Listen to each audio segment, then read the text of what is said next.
In this video, watch as I come up with some crazy, spooky, kooky ideas for my fireplace.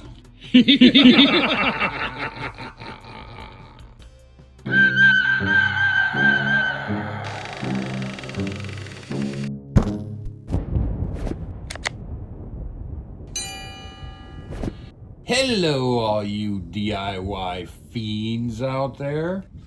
Welcome to the Creature Comforts channel. I've had some crazy ideas on what I'm going to do for the backdrop of the channel, that being my fireplace. So I thought I'd do a video on it to show you what I did and how I did it. Stick around and see what I come up with and what I did. So let's get started. Alrighty, I'm going to move this wood outside, rearrange these. I'll probably take the shovel, the pick, and the broom from the fireplace set and probably just put them inside, because I only use this fireplace once or twice a year, mostly like Christmas. And I'm going to set it up a little differently, a little bit more my style. I've got 3 of the kind of pirate boxes that I got at Joanna Fabrics, and in the fireplace I have my chimney cleaning logs. I'm just going to leave those in there, and then on the side here I've got my tools for the fireplace. And the one thing I'm going to change right now is the top of this. I want it to match my cabinet, my curio cabinet. Okay, there's my base coat. We'll let that dry and then we'll come back and stain it. Just like I did in my video making my short curiosity cabinet taller. First I used a Bear custom color that I had made up, so it looked almost like brown primer, like car primer. Now I'm going to use Minwax dark walnut stain over top of it. There we go. If you watch my video about my curiosity cabinet, then you know this will take a while to dry because it's the stain over top of the paint. So I'm going to add these to my fireplace. A couple of these, and I got one more thing, but I want to add them to my fireplace. And we're gonna Creature Comfort it up. Add some gargoyles to it. What we're first gonna do is we're gonna try to see how close we can get to the rocks that are on my fireplace. I'm not always the greatest at matching colors, so we'll see how close we can get. It doesn't have to be perfect. Got some cream coat black. Got some Christmas green. I got some antique white. And what I'm going to do here is I'm going to mix this up and see how close I get to it. And I got to let it dry to do that, because a lot of times your acrylic colors will be a lot lighter when they're fresh, when they're wet. If we can get it really fairly close, it doesn't have to be perfect, because we're going to probably do a white dry brush over top of it too. I think that's pretty close right there. But I'm going to tape this and put me a little swipe of it there. Let this dry. Put this in the fridge so it doesn't dry on me. Okay, as you see, that's a bit dark. So we're going to throw some more white in it. And your base tone is going to be more dark anyway, so we'll just get a lighter base tone here, and we'll just go from there. If it was close, I was going to show you right up close to the fireplace, but this is close enough. And I got plenty of paint here, but we're just going to base tone this.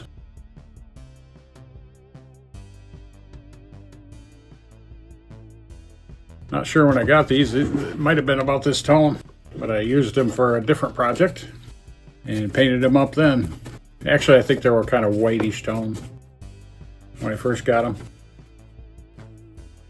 I'm not sure what they're made out of. They're just kind of a very, very, very light material. I got them years and years ago, and they used to sit on my cabinets at my shop, and there they sat for a good long time.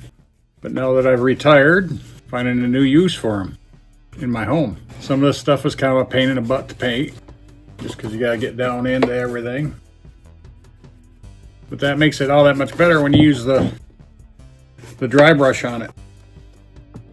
because you get a lot of high points to show that dry brush, to show all them details. I would almost equivalent this to like a paper mache, but it's stronger than paper mache. I mean, the back is just cardboard, and it does have batteries. It used to have lights in the eyes. Didn't like those, so I got rid of those. I don't really like too much of my eyes lighting up, only because of the fact that a lot of times you'll see the lights in there, and it makes it look a little childish to me. If you had like holes in it where the lights came through, maybe in some things, like say a pumpkin, you know what I mean? Don't even remember where I got these. Could have been an old dollar store years ago. It could have been Target. Could have been Walmart itself. Could have been any place. Back when dollar stores used to be $1. Not so much anymore, huh? You gotta try to hold on to it with a kung fu grip so you don't flop and fall and knock your paint off. Okay, I'll paint up the other one and then we'll come back. Find all the spots I missed on this one first. If I can read it, it's got some words at the bottom of it. You might be able to find some of these on eBay. But other than that, I have no idea. I've been collecting Halloween decorations for years. I was a ghoul before ghouls were cool. Okay, I don't know if any of you have noticed this in the background of my videos, kind of sitting on my wood pile when it used to be there. But this is going up there too. So we're going to paint this up. Can't remember where I got it. It's years old, so, but it's going to be put to use. Used to have this hanging over some of my mirrors. It was pretty cool. Same thing. This has got cardboard back to it. This one also had lights in it, but I've long ago painted over top of them. Looks like I might have to mix up some more paint here, so instead of having you guys watch me do that all over again, I'll probably break it off and not let you guys sit here and watch me paint all day. After these dry, we'll move on to attaching them to my fireplace, and I'll show you how I'm going to do that. Alrighty, they're a little dark, but we'll work with it. As long as these three match, they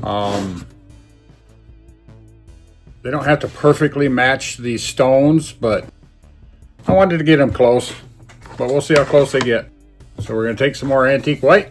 I'm not going to get a whole lot out here because I want to dry brush all this. And I want to go a little bit at a time just to try to keep it contained, see if we can get close to that color. And all we need to do is get close. I'm just kind of picky, try to get as close as I possibly can. Try to get as much paint off as you can, just to keep it from getting too white all at once. At least that's what I'm doing with this one.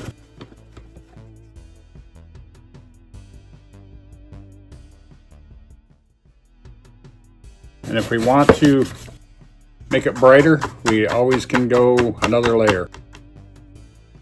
But I'm going to do this layer up, and then we'll come back and I'll show you up next to the fireplace. They're a little bit more darker, but yet brighter for some reason. I'll show you once I get them kind of on the fireplace. What we're going to do next is how I'm going to hang these on the fireplace so that they're easily removable, and we'll get into that next. What I've done here is I've made a hook out of a coat hanger so that I don't have to drill into the real rock, and it doesn't mess up my real rock, and these are easily taken off if I start a fire. Whenever I do my Christmas fires or anything like that, I'll probably take them off. I'll probably feel them, see if they get warm or not, and then take them off.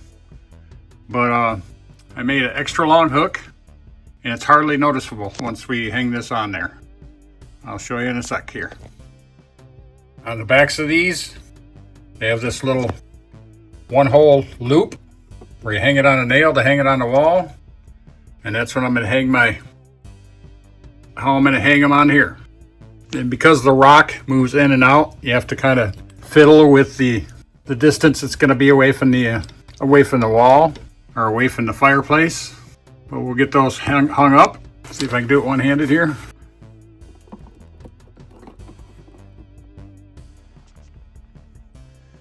There we go. If I painted that wire, you wouldn't even notice it. You know, I don't have this much light on my fireplace all the time anyways. You don't hardly even notice the wire there. So, and we may do something about that before the end of the video. All right, I'll get these, the other side hung up, and then I'll show you how I made the hook for the centerpiece. I've already made one of these for the center one, but it's a little too short. So I'll go through how I made it. Basically, I made a loop in the end with coat hanger wire so that my screw can hold it up there. You could probably just use armature wire. Armature wire would be easier to bend, but it'd be more visible. And like I said, I can paint this out. I've kind of figured out how far back I have to go before it comes to the rock edge from the front of the fireplace mantle. On the bottom, there's a little edge where I could screw into. So we'll go back that far and we'll bend it down just so it's close enough. I can always bend it, tip it like this to get it in there. But we'll go down a little bit further. And what I did is I kind of set this. This has got the same hole in the back of it. And I kind of set this where I wanted it. And I set it last time too high. But I set this where I wanted it, and then kind of let my wire hang down below like this, and then kind of figured out where I wanted it to sit on the fireplace. Since I've already got that kind of planned out, we'll go down probably about an inch longer, and we'll make our hook. Actually, we'll go about 1.5 inches. About 1.5 inches longer. And then that way I can cut it off to where I want it. If I want it shorter than that, I can make it shorter than that. Just take your needle nose pliers. I got clippers right here where you can clip the wire on most of your needle nose pliers anyways. And there we go. We got this all kind of set up. And like I said, I can adjust this up higher if I want to. That's kind of the way I made the brackets to hold up my stoneworks on my faux stoneworks on my fireplace. And that way they can be easily removable, and they also do not damage the fireplace. But you'll probably have to paint these wires out so that they're not noticeable. But I don't mind them because, like I said, I don't have as much light as I do now for you guys to see on it, and you don't hardly even notice them. And besides that, I got another plan to take care of a lot of that before the end of the video. What you want to do is find the center of your fireplace, set your wire there, and go right straight up to where the center, where it's going to lay center. Back here, it's just got a little piece of wood, thin piece of wood that I can't really screw into, but up here it's got a wider piece of wood for the ledge. It was built that way. I don't know who built it, but I didn't. But we'll hit that wider piece of wood in the front. There we go. Now, because this is coat hanger, we can bend this pretty much where we want it. And if your little hook is not facing the way you want it, you can bend it with your fingers, or you can bend it with a pair of pliers. And also, you can tip it back, and we'll see how our height is. It's a little too low, because as you can see, the bottom is right at the bottom at the crest of this. So I want it to go up about, it's got to go up 3/4 of an inch to an inch. And I don't really even need to break this off. I could just straighten this out and then bend it where I think I want it. That's about 3/4 of an inch. And we'll apply them again.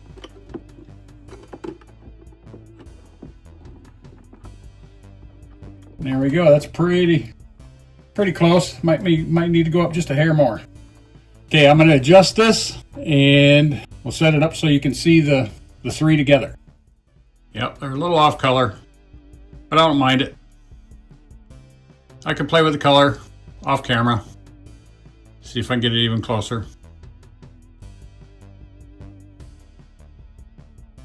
Now I'll figure out something to maybe cover those wires just a little bit more. Here you go. Looks pretty cool if I do say so myself. Okay, my mantle is still wet, but I want to drill something up here. And I don't want all the drywall shavings to go on it, so I took a piece of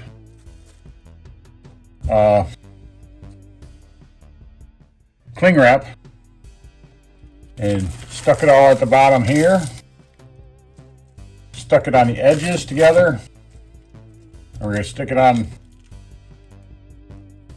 onto the TV mount. And then we're going to drill, and all the shavings will go down in there so it doesn't go into my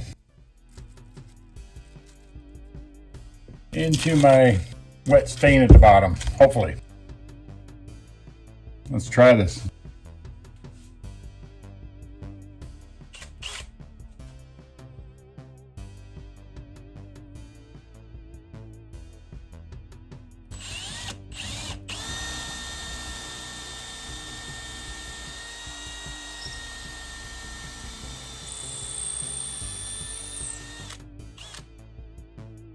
Yeah, I still got some down there, but not as much as what's on here, so.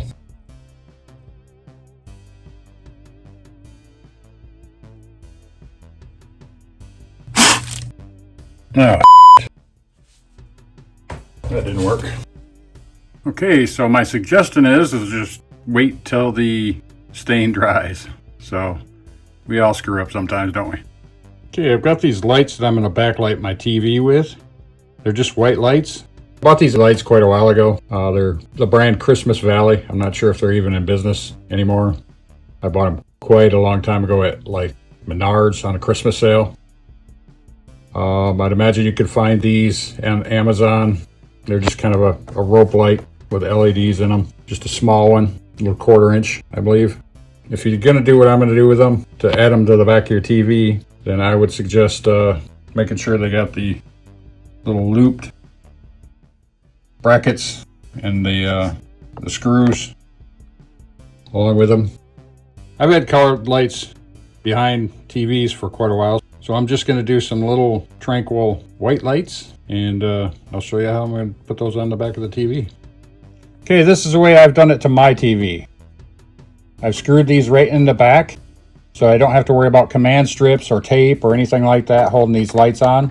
Like when it gets hot, a lot of times these things will fall off if you command strip them or light to the back or tape them to the back of the TV. So I have used the brackets that they gave me with the lights with the short little screws and put them in all the raised areas of the TV.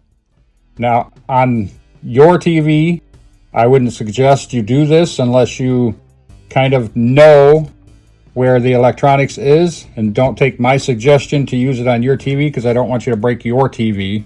This is just a cheap TV that I've had kind of laying around, and I'm going to utilize it for my backdrop. Things have kind of progressed and spiraled out of control. Got a nice TV up there now. It's a LG and not a Vizio. That's why things have kind of spiraled. The Vizio was a little smaller.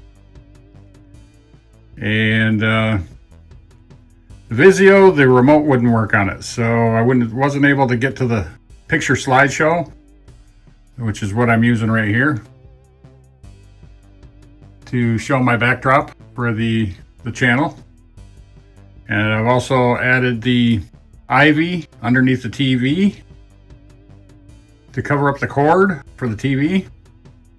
And I'm not sure if I showed this yet or not, but the ivy is covering up the hooks for the gargoyles in the skull. So I got one more idea I think I'm going to go with, and then we'll finish this up. Don't mind the cords. Got kind of a lot going on, so I got lots of power strips to turn stuff on and shut it off. I got some chains going all the way across it. Those are some chains that I had already made up. I may do a video on those chains in the future. And I painted them up with automotive primer. That was a task, but I've learned some new things since then. But I've covered up my cord with the ivy. The ivy, I've had gads of ivy for a long time. I got some of my do-it-yourself creepy cloth over the TV. So when it's not in use, it looks a little more creepier, especially for Halloween. If you haven't watched that video, check it out.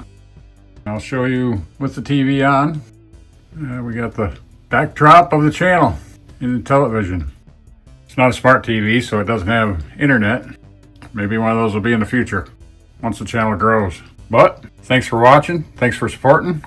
Do like it says on the screen. Subscribe, like, comment, and share. It helps the channel out so I can continue doing these. I just thought I'd Photoshop my fireplace out so it doesn't have all the junk around it to distract your eye, so you can see just the fireplace.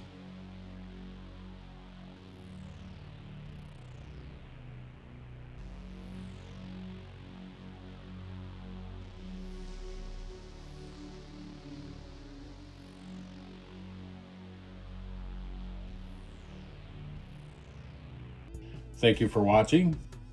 Subscribe to see further content. Leave me a comment. Let me know what you think. And like the video. See you all next time.